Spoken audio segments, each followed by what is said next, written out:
pa nenge achitila mtoti pa nenge akutsitsinya mutoti chibva kwazvita utoshamisika kuita kunge pamwe wagona Dracula nenge rakachura mujabhuna cheche kufuta kuita kunge yokozuna chichifemurika chichibuda ikita kuchipfuna nekuti ukarova mwana wevanhu ooma achita achituna arifunge kuti nyaya yacho unozoibvuma ndichiti uyu akamecha kuita tuna mutuna nekuti ndipuna rudo ahuna munhu wekuti anotyisa ngechiruma chidhafu Dhunda kunge chamutuma kunge chimwana chazuma chekuti chinenge chida kumborogoswa nerori yemasoja puma muchidhuma mochiendesa kunorova raundi kukambozuma because mucommunity musociety uyu akwanise kusimbisa unity asi right. That's why ndichiti itaipi yakuti mubanditi munhu wekuti anogona kana kutenga futi agara anoradziwa nemayuti because anoda kuona mayuti vachinzi vari kuita yekuti vari kudya marutsi azive marutsu anomaka makunzu mukunzu but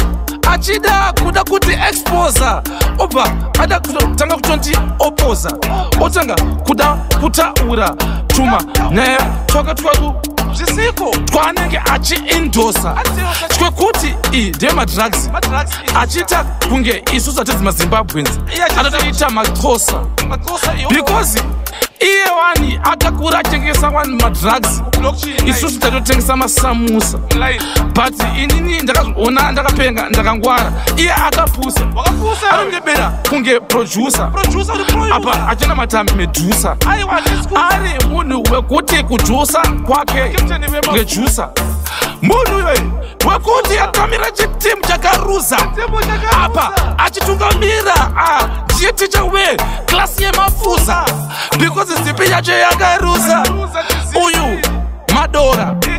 timu yetu Madora saka chimoko chake hachimboretse kutora chimoko chako kimoko akatore champoko wotanga kuda kuzvita wakudo uchomoke sisoko unaiko uyu jamkoko kuta kunge nyuchi anoda kungokandirwa mukoko because itaipi yakuti anogoti ndikoko saka dzose raiva marasha because adawanza ushasha apa ari taipi yekuti haizi taipi yemukwasha watikakise mumusha uyu ndiasha shasha nowisha but achida kudhisa vamwe vanhu achipikisa iwewe ungazviti unorwa kubosa zvibhakera kuchinjana faiti nanomsa iwewe jama ndikakurova umbotidzosa ndichitisilikiwe iwe chijana kuti ungaura iwe taipe varume vakadaiso usagare nayo because angara angatodini iwe munhu wekuti godo rake rinoita kuti kufiwe nekuti iyatambira yakati mgagaruza ngadyiwe chichinzi takafuta chituta chifuta chogara chakaguta chine chidumbuzenene apa chichida kudhisa vanhu vemushengerene tichiti musvepene because temusoro nemakwene dzatsoe ndichiti chita kunge chiri kuuya apa icho chichienda saka kufa kana kufenda kutenda takayenda tichiti hatina musoro yakabhenda because Dhunda redu rakatotuma kunosvauta vanhu vachada kuda kuzodziita vanhu tikunda apa varima Dhunda kutikunda kutunda mumunda achirara malooks mufunge henyu mufunge henyu angangoti shinge hedu taimboti pachena but takatozadzora kuti aiwa itaipi yavanhu vakadaiswa vachadiwe munyika medu uzavafanifafapera munzira dzino iwe chii mukondemu ndiwo uyu munhu uyu haatosiripo Ido! The way I need to tell you, I'm not going to see you. Baba Sasha! Zimkwasha.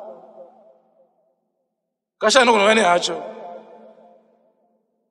Ngaya nike futhi yawacha. achaseva nemuchacha